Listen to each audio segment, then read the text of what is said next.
দীঘলী পুখুৰীৰ পিছত এইবাৰ ভৰলুমুখ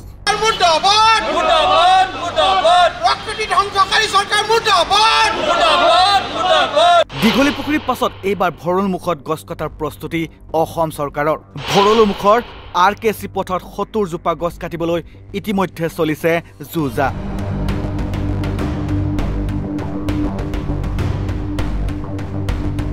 এটা দুটা নহয় 70 জোপা গছৰ গাৰ ছাল কাটি নাম্বাৰিং কৰিলে লোক নিৰ্মাণ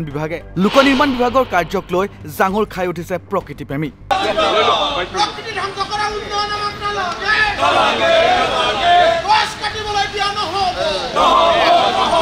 দীঘলী পুখুৰীৰ পাছত এইবাৰ ভৰলুমুখত গছ কটাৰ সিদ্ধান্ত অসমৰ লোক নিৰ্মাণ বিভাগৰ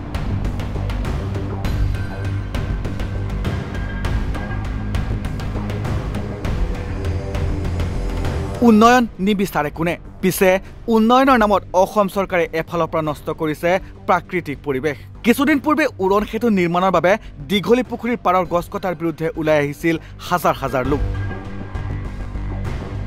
প্ৰতিবাদ চলিছিল দিনে নিশাই তাৰ পিছতেই গছ কটাৰ সিদ্ধান্ত সলনি কৰিছিল অসম চৰকাৰে কিন্তু তাৰ পিছতেই একেটা মাহতেই পুনৰ ভৰলুমুখত উৰণ সেতু নিৰ্মাণৰ বাবে 70 জোপা গছ কাটিবলৈ সিদ্ধান্ত গ্ৰহণ কৰিছে লোক নিৰ্মাণ বিভাগে যাৰ বাবে পুনৰবাৰ ৰাজপথলৈ ওলাই আহিল শ লোক গছ কটাৰ বিৰুদ্ধে ভৰলুমুখত প্ৰতিবাদী কাৰ্যসূচী ৰূপায়ণ কৰিলে ছাত্ৰ সমাজে মই এতিয়া আছো ভৰলু নদীৰ পাৰত আৰু আজি কেইদিনমান আগতে যেনেকুৱাকে আমি দীঘলী পুখুৰীৰ পাৰলৈ গৈছিলোঁ আৰু দীঘলী পুখুৰীৰ ঐতিহ্যমণ্ডিত শতিকাজোৰা গছ কাটাৰ যিটো প্ৰশ্ন উঠিছিল ফ্লাইঅভাৰৰ কাৰণে উৰণীয়া সেতু দীঘলী পুখুৰীৰ ইটো পাৰৰ পৰা নুনমাটি বামুণী মৈদানলৈ যিখন উৰণীয়া সেতুৰ পৰিকল্পনা নহয় সেইখন প্ৰায় যথেষ্টখিনি কাম আগবাঢ়িছে আৰু তেতিয়া দীঘলী পুখুৰীৰ পাৰৰ গছবোৰ কটাৰ যেতিয়া প্ৰশ্নটো উঠিল তেতিয়া ওচৰৰ কটন বিশ্ববিদ্যালয়ৰ হেণ্ডিক বিশ্ববিদ্যালয় তাৰপিছত আৰু গুৱাহাটী ৰাইজ ওলাই আহি তাৰ প্ৰতিবাদ কৰিছিলে সমস্বৰে একেলগে আৰু তাৰপিছত আপোনালোকে গম পায় যে অসমৰ মুখ্যমন্ত্ৰী হিমন্ত বিশ্ব শৰ্মাই আজি কেইদিনমান আগতে তেওঁ নিজে আহি ক'লে যে এই গছ কটা নহয় আৰু উৰণীয়া সেতুৰ পৰিকল্পনাটো তেওঁলোকে যিটো ডিজাইন আহি সেইটো তেওঁলোকে সলাই পেলাইছে এতিয়া মই য'ত আছোঁ এইটো আপোনালোকে চাওক এই গছবোৰ এই মোৰ পিছফালে সেই গছবোৰ দেখিছেনে এই গোটেই গছবোৰ এই দূৰলৈকে আকৌ আমি সেইফালে আৰু দেখুৱাম সেই গছবোৰ এই আটাইবোৰ গছ মাৰ্ক কৰা হৈছে এই গছবিলাক এইবোৰ গছো মই ভাবোঁ যে অতি কমেও 30-35 বছৰ পুৰণা গছ এই গছবিলাকো তেওঁলোকে এই ফ্লাইঅভাৰখন ইয়াত যিখন উৰণীয়া সেতু কৰিব তাৰ কাৰণে এই গছবোৰ কাটাৰ তেওঁলোকৰ পৰিকল্পনা কৰা হৈছে আৰু প্ৰশ্নটো হৈছে এই গছবোৰ যদি কাটি তেওঁলোকে যদি ফ্লাইঅভাৰ কৰিবৰ কাৰণে উৰণীয়া সেতু কৰিবৰ কাৰণে তেওঁলোকে যদি তালৈকে যদি এইটো আগবঢ়াই দিয়ে তেতিয়াহ'লে আপোনালোকে চাওক আৰু ভৰলুৰ পানী আপোনালোকে দেখিছে ভৰলুৰ পানী কেনেকুৱা ক'লা দুৰ্গন্ধ ভৰলুৰ পানী আৰু এতিয়া সদ্যহতে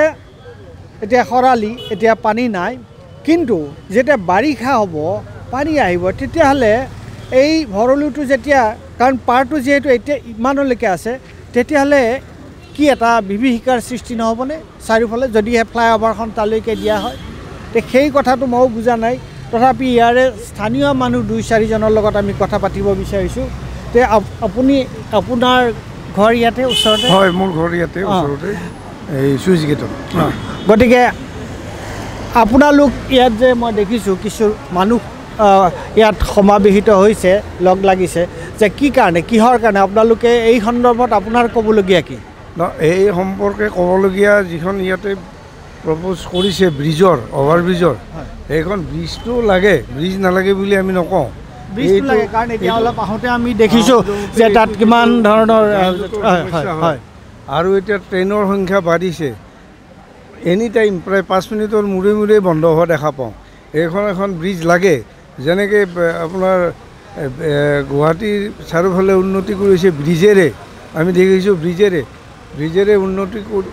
কৰা দেখিছোঁ যদিও মানুহৰ সমস্যা সমাধান হোৱা নাই, যান জঁট এতিয়াও কমা নাই। কিন্তু তাৰ লগে লগে পুৰণি যিখিনি ঐতিহ্যমণ্ডিত গছ গছনি আপুনি ইয়াৰ সমস্যাটো কি? ইয়াতে তেওঁলোকৰ পৰিকল্পনাটো কি? ইয়াতো তেওঁলোকে যিখিনি আপুনি মাৰ্কিং কৰিছে, গছ গছনি কাটি পেলাব, পুৰণি গছ, এই 50 বছৰৰ ওপৰৰ গছ, এইবিলাক গছ কাটি তেওঁলোকে এখন অভাৰব্ৰিজ ইয়াতে বনাব। সেইকাৰণে ইয়াৰ স্থানীয় মানুহে এই গছখিনি সংৰক্ষণ কৰি অভাৰব্ৰিজ বনাওক, গছখিনি সংৰক্ষিত হওক। ইয়াৰ মানুহখিনিৰ আবেদন এইটোৱে চৰকাৰলৈ। এই যে ইয়াত মই আপোনাৰ বয়সটোতো ধৰিবই মোটামুটি গম পোৱা গৈছে, কিন্তু আপুনি ইয়ালৈ আহিছে আৰু গোটেই সমস্যাটো যে ইয়াত যে মানুহে আজি প্ৰতিবাদ কৰিব বিচাৰিছে, এই গোটেই সমস্যাটো সম্পৰ্কে আপুনি অলপ বুজাই ক'ব নেকি? ৰাইজে যাতে গম পায় যে কিয়নো কি সমস্যাটো কি হৈছে। মানুহেতো কৈছে যে হয় ইয়াত যান জঁট হয় এই আপোনাৰ ৰেল লাইনটোৰ কাৰণে, গতিকে চৰকাৰে এখন ইয়াত ফ্লাইঅভাৰৰ এটা ব্যৱস্থা কৰিছে, গতিকে মানুহে ভালহে পাব লাগিছিলে। তেতিয়াহ'লে এতিয়া ৰাইজৰ আপত্তিটো ক'ত? ৰাইজৰ আপত্তি আপুনি যদি অকণমান মন কৰে, এই ফুটপাথৰ ইপিনে পশ্চিম পিনে যিবিলাক গছ আছে, এই গছবিলাক প্ৰায় 74টো গছ ইয়াতে মাৰ্কিং কৰিছে কাটিবৰ কাৰণে, এই দলংখন যাতে তেওঁলোকে কৰিব পাৰে। কিন্তু ৰাইজে এইটো অনুভৱ কৰিছে যে ইমান গছৰ গোটেই গছ কাটিবৰ কোনো দৰকাৰ নাই। যিখিনি এই আমাৰ ফুটপাথৰ ওচৰা ওচৰি আছে, যিখিনি নাকাটিলে নহয়, দলংখন নহ'ব, দলংখনৰ অসুবিধা হ'ব কৰাত, সেইখিনি যদি কাটে তেওঁলোকে বিশেষ আপত্তি নকৰে। কিন্তু জদাই মদাই কাটিলে এই গছবিলাক আজিৰ নহয়, বহুত দিন পুৰণি গছ। ইয়াৰ মাজতে কেইটামান গছ আছে বহুত পুৰণি। মই এই ভৰলুৰ পশ্চিম পিনে 52ৰ পৰা আছিলোঁ। 52ৰ পৰা আপুনি ইয়াত আছে? 52ত মই সোণাৰাম স্কুলত পঢ়িছিলোঁ, 1952ৰ কথা। তাৰপিছত বাহিৰত গৈছোঁ, কলেজত পঢ়িছোঁ, ইয়াতে থাকি প্ৰায় কটনত পঢ়িছোঁ। ৰ'বচোন, আপোনাৰ নামটো অকণমান কৈ দিব। মোৰ নাম খনীন্দ্ৰলাল শৰ্মা। খনীন্দ্ৰলাল শৰ্মা, হয়। আৰু আপুনি কি কাম কৰিছিলে? মই পঢ়া শুনা কৰাৰ পিছত অৰুণাচলত চিভিল ছাৰ্ভিচত সোমাইছিলোঁ আৰু ৰিটায়াৰ কৰিছোঁ। মই ডিষ্ট্ৰিক্টত ডিষ্ট্ৰি আছিলোঁ আৰু ৰিটায়াৰ কৰিছোঁ ইটানগৰৰ পৰা, জইণ্ট ছেক্ৰেটাৰী হিচাপে ৰিটায়াৰ কৰিছিলোঁ। আপুনি জইণ্ট ছেক্ৰেটাৰী হিচাপে অৱসৰ লৈছে? হয়। অ'কে। আৰু আপুনি ইয়াৰে স্থানীয় মানুহ? আপুনি এতিয়া বৰ্তমান মোৰ ঘৰ ইয়াৰ পৰা যদি অলপ পূবলৈ যায় আপোনালোকে, নাৰায়ণ নগৰ বুলি জেগা এডোখৰ আছে, অলপ বেছি দূৰ নহয়, অলপমান 200 গজমান গ'লেই নাৰায়ণ নগৰৰ এৰিয়া পাব। এই নাৰায়ণ নগৰতেই মোৰ ঘৰ। এতিয়া মই তাতেই ঘৰ বান্ধি পেলাই আজি প্ৰায় 50 বছৰ তাতে আছোঁ। গতিকে ভৰলু এই যিটো অঞ্চল, ভৰলু নদীৰ যিটো কথা, ইয়াত গছ বিৰিখৰ যিটো কথা, সেইবোৰ আপুনি অতি সুন্দৰকৈ জানে। এই সৰুতে যেতিয়া স্কুলত পঢ়োঁ ইয়াতে সোণাৰামত পঢ়োঁ, তেতিয়া কেনেকুৱা গছ আছিলে আৰু আজি কেনেকুৱা গছ সেইবিলাক দেখিছোঁ। এই যিবিলাক গছ ডাঙৰ ডাঙৰ গছ দেখা গৈছে, তেতিয়াও ডাঙৰ গছ কেইটামান আছিলে, এতিয়া যথেষ্ট ডাঙৰ হৈছে। তাৰপিছত আৰু কিছু গছ ইয়াতে লগাইছে, চৰকাৰৰ ফালৰ পৰা লগাইছে, সেইবিলাকো হৈ পেলাই এই অঞ্চলটো মানে এই এৰিয়াটো যে ৰেল গেটৰ পৰা ইপিনে মানুহে বহুত মানুহ বহুত সময়ত এই গছৰ আশ্ৰয় লৈ পেলাই এই কাষতে ইয়াতে তেওঁলোকে আহে, ফুৰে, ৰাতিপুৱা কৰে, সুন্দৰ বতাহ বয়, এই বতাহৰ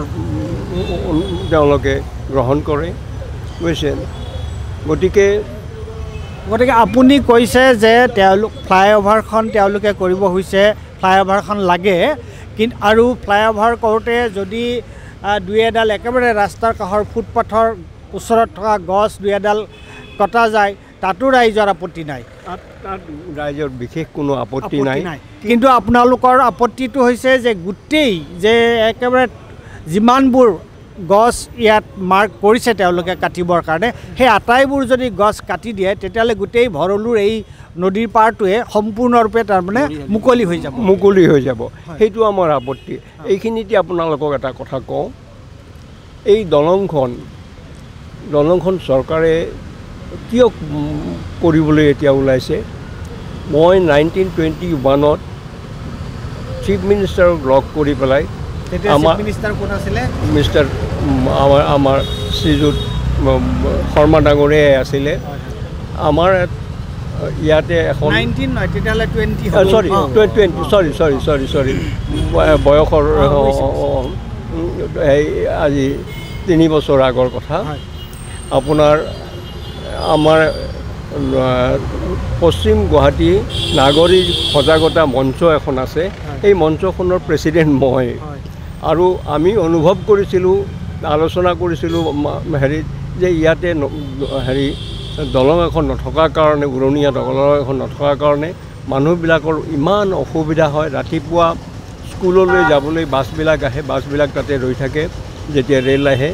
বা আপোনাৰ কি কয় গেটখন যেতিয়া পৰি যায় তেতিয়া অসুবিধা হয়। যে এম্বুলেঞ্চ এখন আহিলে এম্বুলেঞ্চ আহিলেও অসুবিধা হয়। তো এনেকুৱা হয়। তাৰোপৰি সাধাৰণ মানুহৰো অসুবিধা হয়, বহুত অসুবিধা হয়। কাৰণ আজিৰ যুগত মানুহে গাড়ী ঘোঁৰা দিয়ে অহা যোৱা কৰে, কাম বনত যায়। গতিকে আমি কৰিলোঁ যে এই দলঙৰ কাৰণে আপোনালোকে চৰকাৰক লগ কৰিলে। চৰকাৰে, মই কৃতজ্ঞ যে আমাৰ চিফ মিনিষ্টাৰ আমাৰ যিখন মেমৰেণ্ডাম আছিলে, মেমৰেণ্ডামখন দিয়াৰ লগে লগে তেওঁ লগতে মানে কোনো অকণমান সময়ো দ্বিধা কৰা নাই যে হয় দলংখন লাগে, মই অনুভৱ কৰিছোঁ আপোনালোকৰ তাতে এখন দলং হ'ব, এই বুলি আমাক আশ্বাস দিলে। আশ্বাস দিয়াৰ পিছত আমি আজি এই কিছুদিন আগতে তেওঁলোকে দলংখন বনাম। কিন্তু আমি দলংখন আমাক লাগে বুলি কৈ পেলাই আমি গছ কাটিবৰ কাৰণে কোনো কৰা নাই। বা ইয়াৰ ওচৰৰ মানুহৰ হয়তো এনেকুৱাও হ'ব পাৰে। পিছফালে আপোনালোকে গছবোৰ দেখিছে আৰু সেইবোৰ যথেষ্ট পুৰণি গছ, আৰু সেইবোৰ গছৰ বয়স হয়তো কাৰোবাৰ যদি 50 বছৰ, 60 বছৰ, আনকি 70 বছৰো হ'ব পাৰে। গছবিলাকৰ যিটো বেৰ দেখিছে, সেই বেৰটোৰ পৰা এইটো অনুমান কৰিব পাৰি যে গছবোৰ কিমান পুৰণি গছ।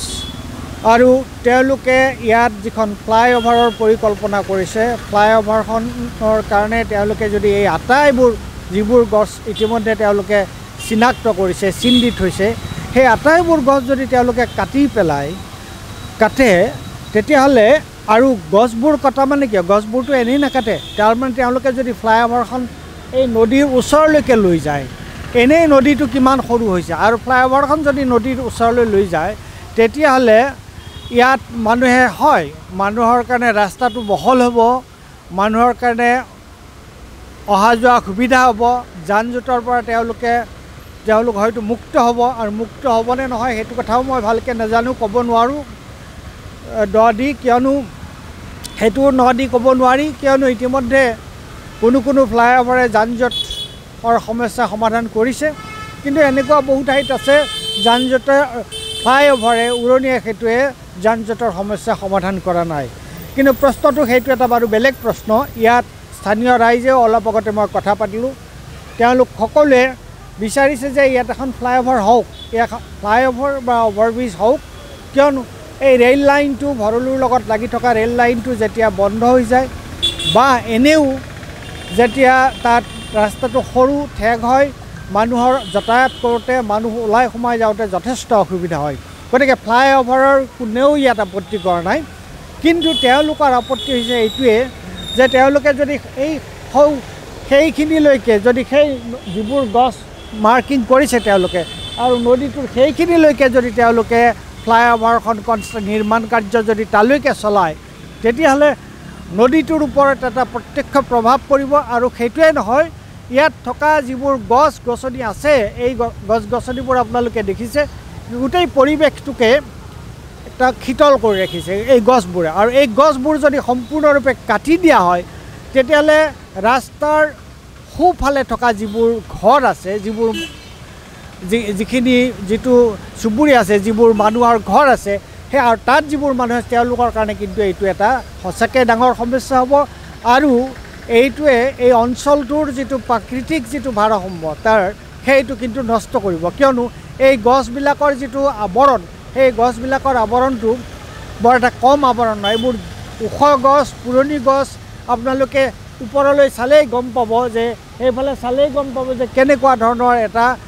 কাভাৰ গ্ৰীণ কাভাৰ এটা আছে আৰু তেওঁলোকে যদি এতিয়া উৰণীয়া সেতু নিৰ্মাণৰ কাৰণে এই গোটেই ফ্লাইঅভাৰ নিৰ্মাণৰ কাৰণে এই গছবোৰ কাটি পেলায় তেতিয়াহ'লে কিন্তু সঁচাকৈ এই ভৰলুৰ পাৰত মানুহ থাকিব নোৱাৰা হ'ব বিশেষকৈ যিটো উৎপাত গৰম হ'ব এনেই এতিয়া মই যদিও কথা পাতি আছোঁ এনেই এই ভৰলু নদীৰ পানী ইমান প্ৰদূষিত ইমান ক'লা যে ইয়াত বেছি সময় মানুহ থিয় হৈ থাকিব নোৱাৰে আপুনি কিয় আহিছে বা কিয় এই প্ৰতিবাদ কৰিছে অকণমান ক'ব নেকি মই পৰিৱেশ নষ্ট হ'ব গছ গছনি কাটিলে শুনিবলৈ পাইছোঁ গছবোৰ কাটিব আৰু এইখিনি অঞ্চলৰ মানুহৰ ঘৰৰো বাসিন্দাসকলৰো অনিষ্ট হ'ব ঘৰ বাৰীও বোলে ভাঙিব লাগিব এনেকুৱা ধৰণৰ শুনিছোঁ গতিকে এনেকুৱা যাতে নহয় ৰাইজৰ ওপৰত আৰু সেইটো বিকল্প ব্যৱস্থা কৰিব লাগে তাৰ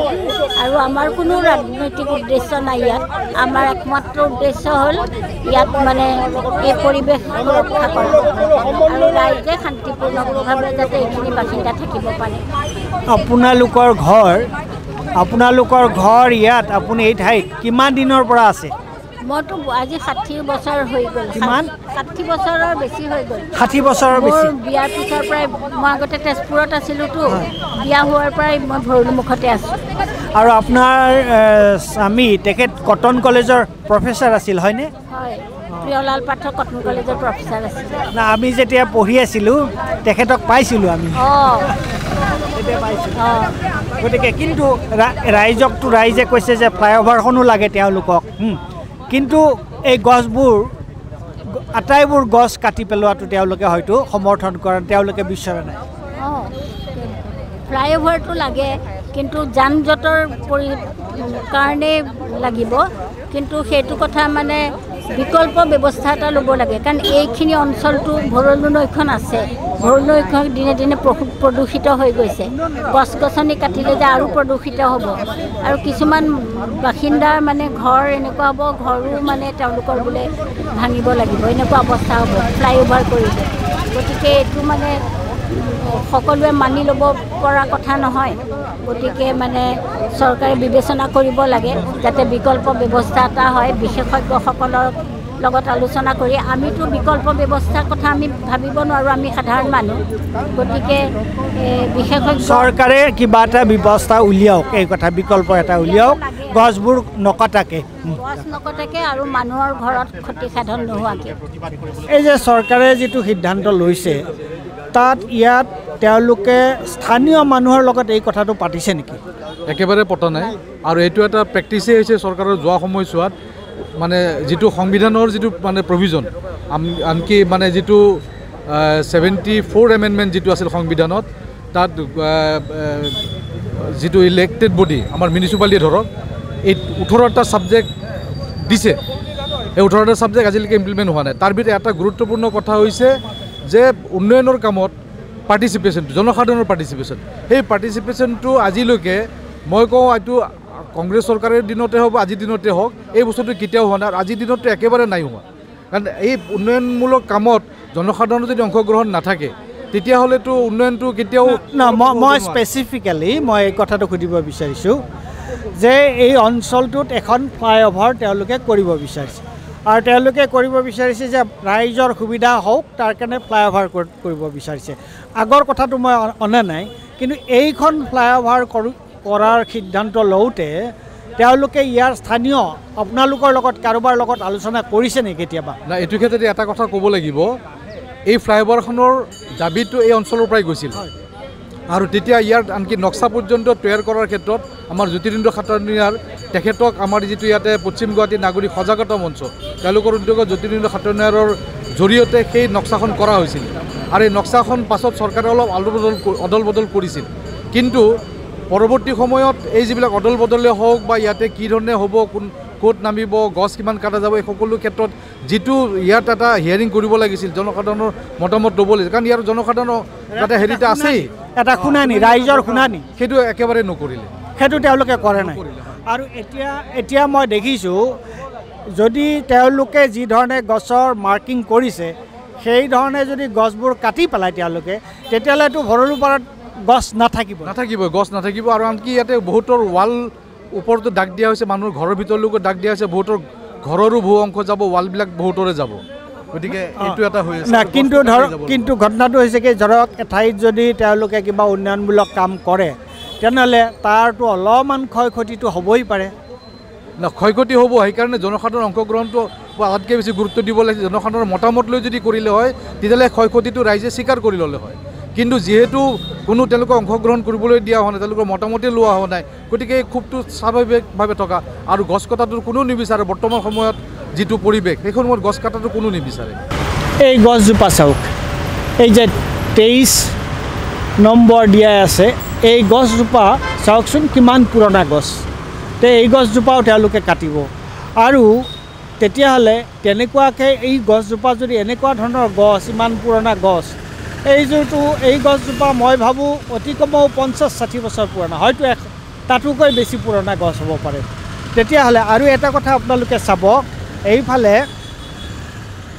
এইফালে চাব সেই গছডাল দেখিছে সেই পুৰণা সেই দূৰৰ গছডাল সেই গছডাল য'ত আছে তাৰ পৰা তেওঁলোকে কাটিব তাৰ পৰা যদি কাটে তাৰ পৰা যদি এই কাষে কাষে থকা আটাইবোৰ গছ কাটে তেতিয়াহ'লে ভৰলুত আৰু কোনো গছ ভৰলুৰ পাৰত কোনো গছ আৰু নাথাকিব আটাইবোৰ গছেই নিশ্চিহ্ন হ'ব মানুহক এখন ফ্লাইঅভাৰ লাগে কাৰণ যান জঁটৰ সমস্যাৰ পৰা মানুহ মুক্ত হ'ব বিচাৰিছে কিন্তু সেই ফ্লাইঅভাৰখনৰ বিনিময়ত তেওঁলোকে যদি ইয়াত আজি বছৰৰ পিছত ইয়াত যিবোৰ গছ